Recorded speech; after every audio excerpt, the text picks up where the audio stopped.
Salam. Həmişə cəmdə olan isimlər haqqında ən tez-tez rast gəldiyimiz və çaşıla bilən suallar. Birinci, thanks remains risks, manners əxlaq davranış mənasında və provisions ərzaq ehtiyatı mənasında. Bunlar həmişə cəmdə olur, pluraldılar və buna uyğun olaraq xəbərləri də cəmdə götürülür.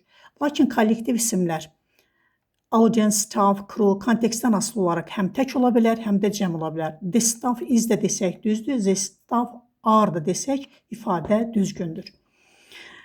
Less than yoxsa whoever than ifadəsi zaman və sayıla bilməyən isimlər. Less than 6 hours bu ifadə doğrudur. Çünki less-dən sonra 6 hours cəm olsa belə time-ı göstərdiyinə görə bu zaman less-dən ifadəsindən istifadə edirik. Baxmayaraq ki, hours sayılır. Ölçü, məsafə, pul, zaman vahidi kimi kəmiyyətlər olduqda onları mütləq şəkildə less than ifadəsi ilə müqayisəsini veririk. Lakin sayıla bilən isimləri göstərdikdə isə favor ifadəsindən istifadə edilir, less-dən deyil. Gəlin baxaq. Favor than 20 boys. Göründüyü kimi favor than özündən sonra 20 boys sayılan isim olduğuna görə bu zaman favor than ifadəsindən istifadə etdik. Diqqətinizə görə sağ olun.